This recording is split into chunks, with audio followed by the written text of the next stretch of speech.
SBS-TV is celebrating 1 year of Buzz in the Bend, and today we take a look back at some of our most memorable stories. High hopes, a pivotal moment in South Bend's history as our former mayor Pete Buttigieg leaps onto the national stage.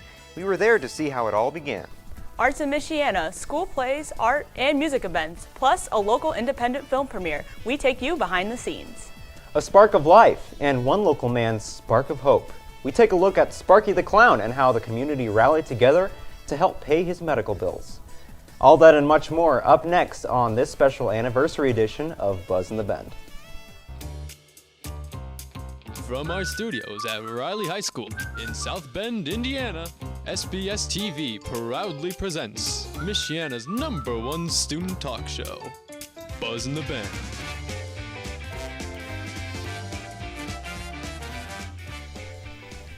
Hello and welcome to Buzz in the Bend Anniversary Edition, Michiana's #1 student talk show.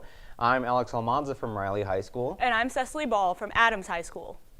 1 year, 17 shows, and 4 hours, 27 minutes, and 30 seconds later, it's hard to believe it's been a year since we first started Buzz in the Bend in February of 2019. During our prior 16 episodes, we've covered a wide range of school and community stories, and we've had guests ranging from politicians to actors to school officials. Now, what are some of your favorite guests that we've had?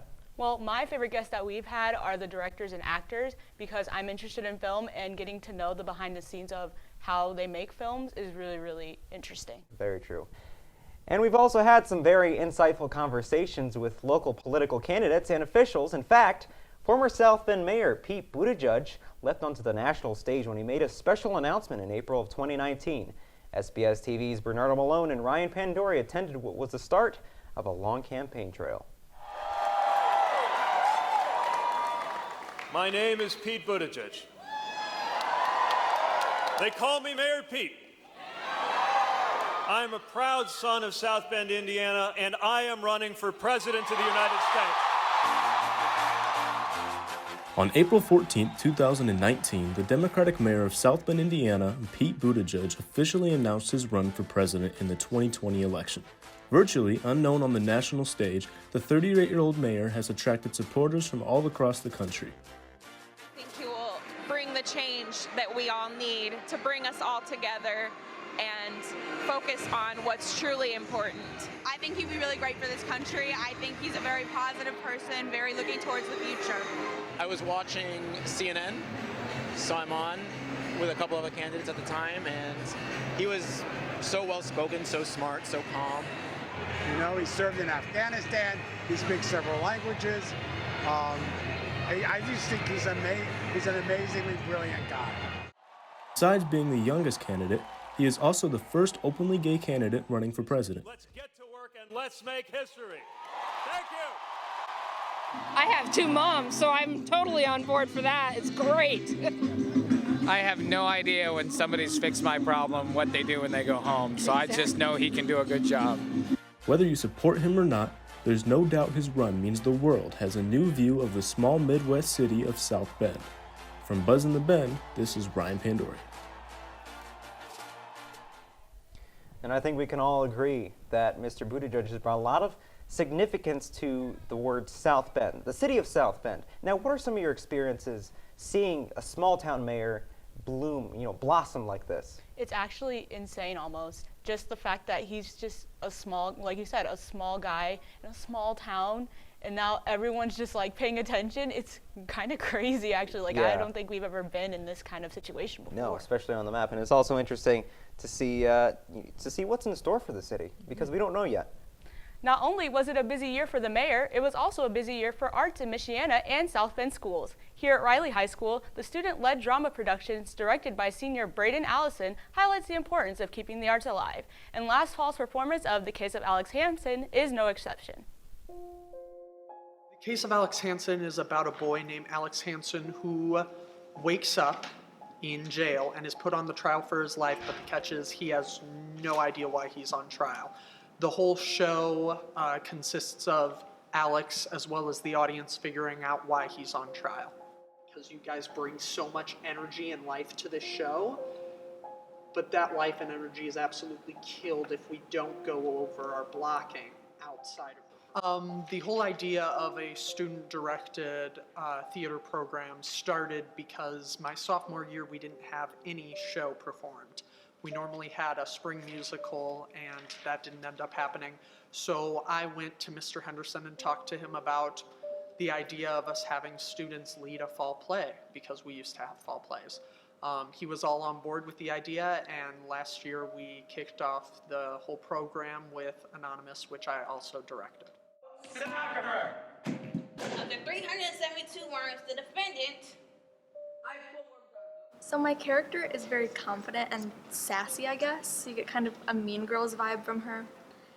And she pretty much just wants to get her way in the court. What I like about this experience is that it's the students that lead it, and it's not an adult production. It's just more of like the students took on what they wanted to do. Should a trial proceed? Never mind, just never mind. The point is... He's coming to a point. To me, it's a lot different than in plays I've been in the past. It's all been like teacher directed, but I'm liking this experience a little bit more than I have been in the past, just because I feel we can connect more through a student directed play. Now, the judge was a very fun character to play. It actually started out with me having a Boston accent, and then it moved over for some reason into a country accent. But I thought it was a very cool play, and the concept was very amazing. Do they have student-led productions at Adams High School? Not particularly that I know, but I think they should definitely start doing it. The fact that this production is student-led is just so amazing to see. Just, having these students with these talents, using them. Definitely. Last spring, Adams High School's National Honor Society held their annual Night of the Arts, an event filled with amazing talent and delicious food, and all for a great cause. We started it 5 years ago. This is our 5th annual Night of the Arts, and the focus of Night of the Arts is to be able to show the arts and then use all the funds and the proceeds that come from that to give to a local organization. So every year it changes, actually, and this year our officers for NHS picked to do and to give the proceeds to La Casa de Amistad. So in general, La Casa de Amistad is the Latinx community center here in South Bend. Originally started as a youth center. Now we do everything from bilingual preschool to K-12 programming during the school year and the summertime, adult programming in the evening, social services during the day, you name it. If there's somebody in our community in the neighborhood that needs something, we're there to provide it. You get to experience everything. I mean, there's shows going on in the auditorium, so you actually get to see students from Adams performing. There's crafts, which are super duper fun, food, and we have one of the themes is international, so it's foods from all over the world. One, it helps to show what our community here at John Adams has to offer within the arts. 2, because it teaches our students, our NHS members, that our community matters, and to come together and put together an event in which we donate the funds, the proceeds to an organization that's making a difference in the community. I know you were there, and obviously great food. Mm-hmm. What were some of your favorite parts of it? Definitely my favorite part was seeing all of my friends, and especially my teachers, just performing all these talents. I think it's really, really awesome. And you did mention teachers. Yeah, and I did. What kind of acts did they throw on? Well, one of my English teachers actually had his band come and play. They played the Beatles, and they were really rocking it out on stage. It was really awesome. Well, I'm pretty sure they were as close as you can get to the real thing. Exactly. Last month, we interviewed actor and filmmaker Jordon Hodges about his latest project, The Shade Shepherd, a film shot here in the Michiana area, and we were invited to the local red carpet premiere. The red carpet, the lights, the crowd.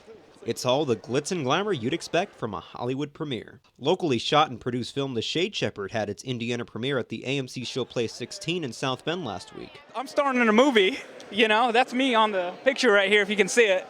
Yeah, it's The Shade Shepherd, a 1980s movie. I got a bow and arrow. I'm trying to get my brother to the Canadian border to escape a murder charge. Hey, boys. I mean, this feels like a Hollywood premiere, and that was our goal here. Try to give, the local people, especially the people who really worked on the movie, the cast and the crew locally, who just put their heart and soul into this. For, nobody was getting rich on this one. And, to give them a night like this, an event like this, I just think it's really special. Everyone who's here tonight and everyone who's not here on this crew really made the film a reality. Movies aren't made by one person. They're not made in a vacuum. It's a team sport. And we had so many incredible people that, donated their time, so many people who came out and just, worked really long hours with us and put their heart and soul into this movie, and the movie wouldn't exist, especially in its current form, without any of them. In addition to the premiere, the audience also got to participate in an open Q&A discussion with the cast and crew. The overall feedback was positive. Now, if you're interested in seeing it for yourself, it's not widely available yet, but will be on video on demand, DVD, and Blu-ray later this year. For Buzz in the Bend, I'm Alex Almanza. And it was the Hollywood experience, like I expected. You never think twice that this movie was made right here in the Michiana area. And of course, what were some of your favorite parts of the movie? Everyone has their own favorite little part. Well, mine, especially because I love cinematography, the cinematography in this movie was just beautiful. Yes. Like, every shot was very detailed. It was just amazing. It was thought out. I really liked the graphics, the opening graphics. Of course, I can't spoil it too much, but those graphics were amazing, especially since the director got involved with the whole process. Yeah. Usually you see the director sitting behind on a chair on his throne, but he got very hands-on, and I think that was very nice of him to take initiative. Very great. From new and used guitars, we take a musical step into the world of the South Bend Music Company. From the outside, this building may not look like much, but once you step inside the South Bend Music Exchange doors, you enter a musician's heaven. The shop offers a wide variety of musical equipment from guitars, basses, drums, and keyboards, along with other unique instruments and musical accessories. The shop offers lessons for aspiring musicians for a lot of different instruments, ranging from beginner to advanced classes.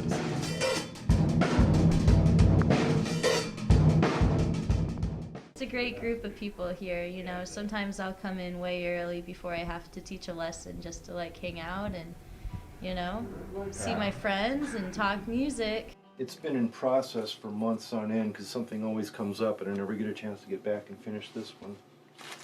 Have a broken or decrepit instrument laying around? Bring it in to have guitar luthier Wally Langell take a peek at it. We take in repairs customers bring in, and we build guitars here too, so we do that, and I service guitars that come in through trade or whatnot for store stock upstairs. If you're a musician or into the buying, selling, or trading of instruments, stop by the South Bend Music Exchange on Portage Avenue in South Bend. And I actually remember going there as a little kid and seeing all the guitars. They're so beautiful. Of course, I don't play guitar, but as I was browsing for instruments, looking to see which one I can play, I ended up actually playing the saxophone afterwards. Now, have you had any musical experience ever? Well, I played the recorder in 3rd grade, so I don't think that counts. But now that I know about it, maybe I'll come by this weekend and check out some drums. I really always wanted to learn how to play the drums. Well, yeah. I always think the recorder counts as an instrument. If it makes music, then it's an instrument. So thank you. I appreciate that. It's especially heartwarming to see so many people come together in support of a man who has made the community a better place. Alex brings us a story of a local benefit dinner for Sparky the Clown. Here in the small town of South Bend, Indiana, the name Sparky the Clown brings some significance. Sparky has entertained children and adults at birthday parties, parades, and festivals. Not to mention, he makes some pretty cool animal balloons. But about 2 years ago, his whole life changed. Narragon was diagnosed with essential tremor, a nervous system disorder that causes shaking and usually targets a person's dominant hand. Back in August, Narragon underwent deep brain stimulation surgery and costs were high. To help pay for those costs, Barry's son Steve went out to set up a fundraising event, and the turnout was overwhelming. We started out just by making up flyers, going into businesses, asking for donations, and then once I started a Facebook page, though, it just grew, and that's where people that were just acquaintances started wanting to donate and give. I mean, just the amount of support was amazing. The family love and caring is kind of gone in today's business. So to find someone that is all about that is rare and should be blessed. So that speaks volumes for what he did for everybody, because you didn't have to ask. Everybody heard about it and they just drove up and said, here, he's that guy. Working on my voice and building my strength back up. You can get treatment for it and be free of tremors. It's unreal. It's great. Thank you so much for doing this and for all the people coming. In terms of where Sparky the Clown is going, well, let's just say those shoes are too big to fill. For Buzz in the Bend, I'm Alex Almanza. Wow. Well, glad to see that he's very happy. You don't see that a lot in, in bigger cities. Everyone came together and they rallied together for Sparky the Clown. I mean, a little emotional, but obviously he was happy that everyone came to see him. Exactly. I mean, I basically cried when I saw it because just seeing him so happy, even under his condition, it's really just inspiring. Oh yes, most definitely. And that does it for this special anniversary edition of Buzz in the Bend. Be sure to follow us on Twitter, Facebook, and Instagram. And we'll see you next time.